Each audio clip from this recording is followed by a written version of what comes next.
ಕ್ಷೇತ್ರ ಕಾರ್ಯದ ಹಾದಿಯಲ್ಲಿ ಜಾನಪದ ವಿಹಾರ, ಪಂಕ್ತಿ ಪೂಜೆ, ಚೌಡಿಕೆ ಮೇಳ, ಜನಪದ ಸಾಹಿತ್ಯ ಚರಿತ್ರೆ ಮೊದಲಾದ ಮಹತ್ವದ ಸಂಶೋಧನಾ ಕೃತಿಗಳ ಮೂಲಕ ಕನ್ನಡ ಜಾನಪದ ಅಧ್ಯಯನಕ್ಕೆ ವಿಶಿಷ್ಟ ಕೊಡುಗೆಯನ್ನ ನೀಡಿದ್ದಾರೆ. ಜನಪದ ಗೀತೆಗಳು, ಕಥೆಗಳು, ಲಾವಣಿಗಳು ಮತ್ತು ಕಥನ ಕಾವ್ಯಗಳ ಸಂಗ್ರಹ ಸಂಶೋಧನೆಯಲ್ಲಿಯೂ ಅವರ ಸಾಧನೆ ಅಪಾರವಾದದ್ದು. ನಾಟಕ, ಕಥೆ, ವ್ಯಕ್ತಿಚಿತ್ರ ಮತ್ತು ಅಂಕಣ ಬರಹಗಳಲ್ಲಿಯೂ ಅವರ ಲೇಖನಿ ಸಮರ್ಥವಾಗಿ ಸಂಚರಿಸಿದೆ. ಅವರ ಹಲವು ಕೃತಿಗಳು ಮೈಸೂರು ವಿಶ್ವವಿದ್ಯಾನಿಲಯ ಸೇರಿದಂತೆ ಕರ್ನಾಟಕದ ವಿವಿಧ ವಿಶ್ವವಿದ್ಯಾನಿಲಯಗಳಲ್ಲಿ ಪಠ್ಯಪುಸ್ತಕಗಳಾಗಿ ಸ್ಥಾನ ಪಡೆದಿರುವುದು ಅವರ ಬರಹಗಳ ಶೈಕ್ಷಣಿಕ ಮಹತ್ವಕ್ಕೆ ಒಂದು ಸಾಕ್ಷಿಯಾಗಿದೆ.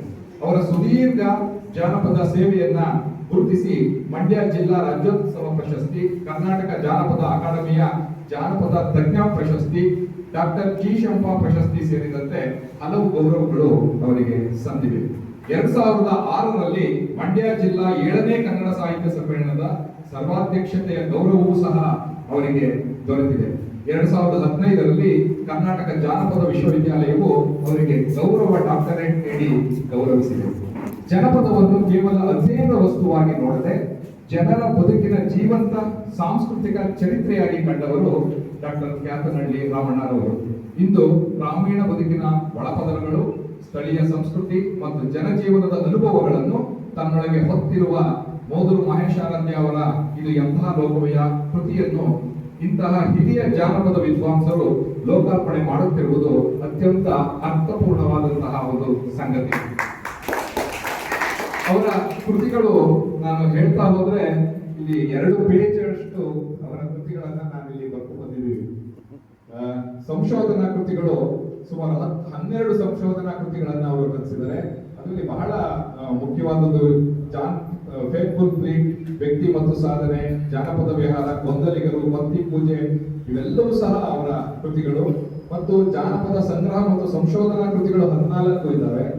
ಅದಾದ್ಮೇಲೆ ನಾಟಕಗಳು 4 ನಾಟಕಗಳನ್ನ ಅವರು ಬರೆದಿದ್ದಾರೆ. ಅದೇ ರೀತಿ ಕಥಾ ಸಂಕಲನಗಳು ಸಹ 4 ಇದ್ದಾವೆ. ನವಸಾಕ್ಷರಿಯರಿಗಾಗಿ ರಚಿಸಿದಂತಹ ಕೃತಿಗಳು 6 ಇದ್ದಾವೆ. ವ್ಯಕ್ತಿ ಚಿತ್ರಗಳು 3 ಜನರ ವ್ಯಕ್ತಿ ಚಿತ್ರಗಳನ್ನ ಅವರು ರಚಿಸಿದ್ದಾರೆ. ಮತ್ತು ಅಂಕಣ ಬರಹ ಹೊಂದಿದೆ. ಇಂಗ್ಲಿಷ್ ಕೃತಿ the quest of folk literature ಅಂತಕ್ಕಂಥ ಕೃತಿಯನ್ನ ಅವರು ಭಾಷಾಂತರವನ್ನ ಮಾಡಿದ್ದಾರೆ. ಇವರ ಕೃತಿಯನ್ನ PKS ಮೂರ್ತಿ ಅವರು ಭಾಷಾಂತರ ಮಾಡಿದ್ದಾರೆ. ಮತ್ತು ಸಂಪಾದಿತ ಕೃತಿಗಳು 4 ಇದ್ದಾವೆ. ಮತ್ತೆ ಪಠ್ಯ ಪುಸ್ತಕಗಳಾಗಿ ಆಯ್ಕೆಯಾದಂತಹ ಕೃತಿಗಳು 4. ಮತ್ತು ಇವರು ಪಡೆದಂತಹ ಬಹುಮಾನಗಳನ್ನು ನಾವು ಹೇಳೋದಕ್ಕೆ ಆಗೋದಿಲ್ಲ. ಎಂತಹ ಅದ್ಭುತವಾದಂತಹ ಒಂದು ವ್ಯಕ್ತಿತ್ವವನ್ನ ಇವತ್ತು ನಮ್ಮ ನಡುವೆ ಇದ್ದಾರೆ. ಮತ್ತೆ ಅವರು ಈ ಕೃತಿಯನ್ನ ಬಿಡುಗಡೆ ಮಾಡೋದಕ್ಕೆ ತುಂಬಾ ಮನಸ್ಸಿನಿಂದ ಬಂದಿದ್ದಾರೆ. ಅವ್ರಿಗೆ ನಾನು ಧನ್ಯವಾದಗಳನ್ನು ಹೇಳ್ತಾ ದಯಮಾಡಿ